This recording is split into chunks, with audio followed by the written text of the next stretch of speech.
Hello and welcome back to Couture Chronicles. If you haven't been here before, my name's Daisy and I'm attempting to make from scratch the most magical, glittery fantasy dresses like this one or this one or this one, because I definitely can't afford to buy them. Last episode we left off on a real stressed out note. I had started making the toile and then life spectacularly got in the way, and when I finally did emerge, we were in June and the toile was not as straightforward as I thought it was going to be, and it all just started to get a bit overwhelming with how little time I have left to try and get the project done. If you haven't seen it yet, you can catch that right here. And on today's episode, we are going to pick up exactly where we left off, trying to soothe my frazzled nerves by getting the toile done quickly so that I can go fabric shopping and start the final project in earnest. So, without further ado, let's get stuck into episode number 4.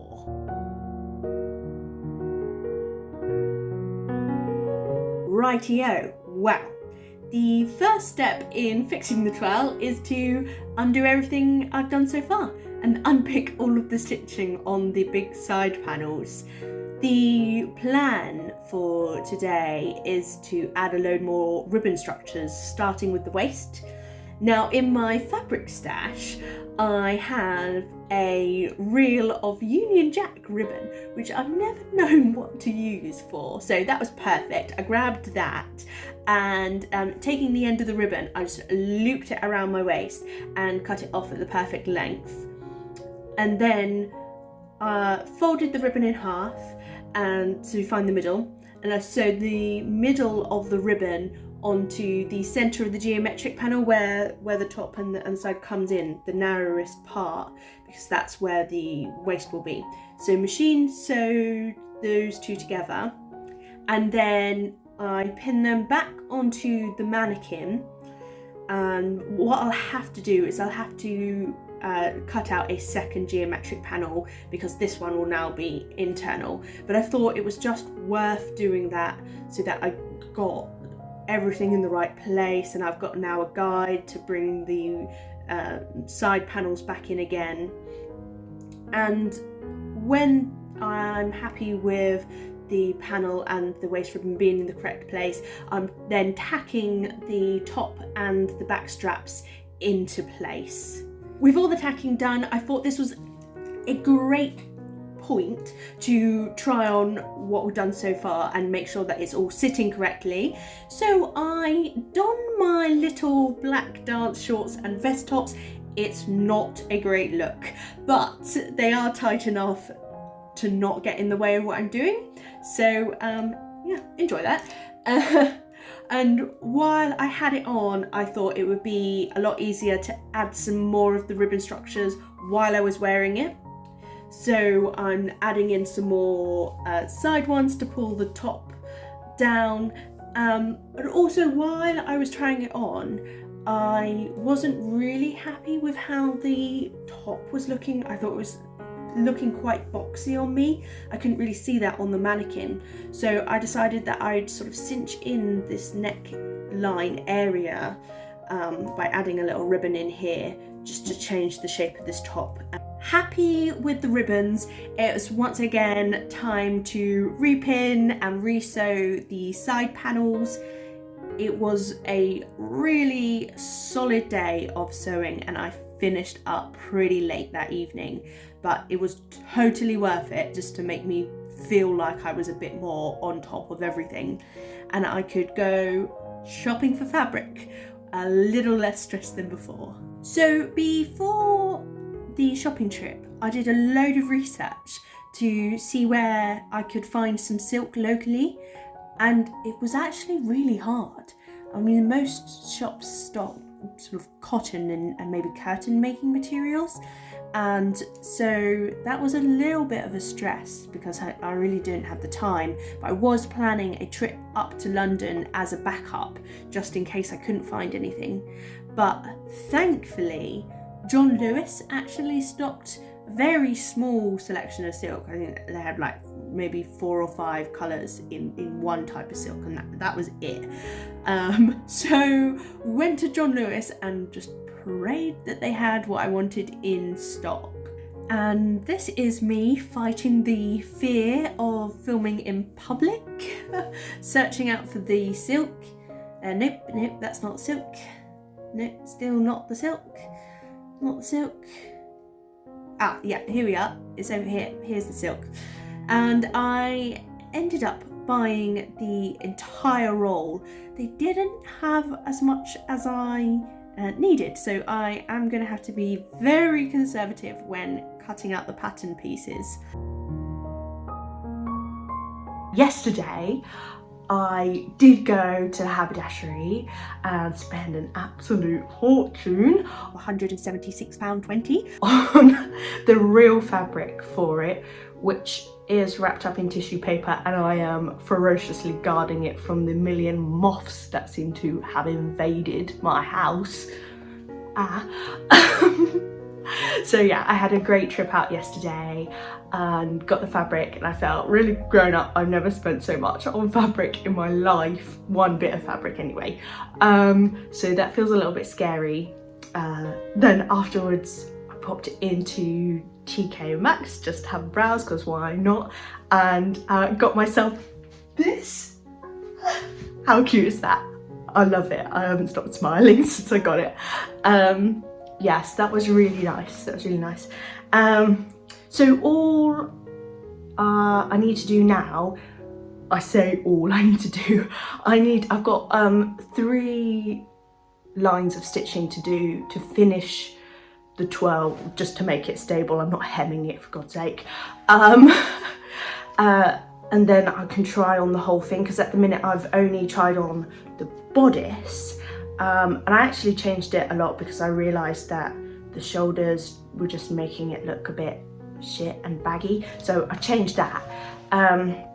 So I'm going to finish off those lines and try on the whole toile, and hopefully it's fabulous and I don't need to change very much, because I've only got tomorrow to change it. So here we are. The toile is fully stitched with ribbon supports. So let's try it on fully. Ta-da! I do still need to create the front geometric panel to replace the one we used internally. I need to sew in some fastenings at the back because it's being held together with pins at the moment, and I do need to hem everything. However, the most obvious thing I need to fix in order to wear this out to the opera in a couple of days is it's very see-through. So I need to make some emergency lining underpinning stuff so that I don't flash everyone. Right, so I only had one day to get the lining all sorted and sewn in, and in order to create the lining, what I did is I measured both my waist and my seat circumference. Now the seat circumference is the largest measurement around the fullest part of your bum, and then I cut a rectangle which the length was the seat circumference, and I sewed the 2 short ends together to create a tube, and then using darts I pulled in one of the long ends to fit my waist measurement. Again, super rough and ready. I got a rectangle roughly about the right size, and I cut in sort of the top shape to it, and then using 4 darts, 2 for the boobs and 2 for the torso, to then mould that rectangle to my body shape. And then once they were done, I popped them on the mannequin. Now I quickly just stitched both the top and the skirt lining into the toile with a new front panel. It has been 4 whole days to get the toile finished since I had the meltdown, and today is the day of the opera where I'm going to be taking the toile out for a spin. And I spent most of the day frantically prepping a picnic and trying to finish the toile, and yeah, I'm still sewing on the back fastenings when my friend comes around to pick me up. Oops. I didn't get any of the hem finished, and the front geometric panel is only half sewn on, so I just went with a unsewn hem and a flapping front geometric panel, and this is what I look like.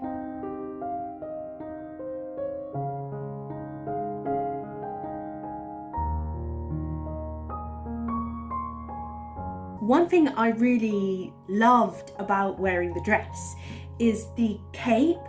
Where it's attached again at the back, as I walk along, it kind of sort of blows out and acts like a big voluminous sail, and it just, I don't know, it just takes up space and you just feel there, which is so cool. One thing that did go awry is the fastenings that I sewn into the back. They weren't strong enough, and they started to distort and snap throughout the event. Somewhat luckily, with all of the gathers at the front, I did find a couple of pins that I'd left during the first half, so I was just there sort of like wiggling out these pins from the front of me, so I managed to pin myself back together again. But that's great that I took it out for a test drive, because that means that I know that I need stronger fastenings for the actual dress, because the ones that I have won't do. I got some absolutely stonking reactions to the toile, and there was this really lovely old lady who we were sitting near that, as I sort of, you know, shuffled past in the row to get to our seats, she was just like, oh, I just need to tell you that, you know, wow, your dress is gorgeous. And I was like, oh, thank you so much. And I was like beaming through the show. So there you are. The moral of the story is, you know, if you feel like you can't ever go to a fancy smancy event wearing a really roughly bung together, unhemmed 50p a metre polycotton toile, you absolutely can, and all the rich people will love it. If you're sitting there thinking, Daisy, why are you going to a smancy-pantsy opera event when you literally just told us you had a mini heart attack spending all that money on fabric? Well, I've got a little trick. If you are young, it is well worth calling the box office for the event that you want to go to, because loads of them have young people memberships, and the seats that we were sitting in were supposed to be £220 a seat each, and we paid £35 a seat, so we got to go to the really cool event at a price that is so much more affordable. So check it out, see what bargains you can find. And on that bombshell, we'll see you next time for some glitter. Catch you then.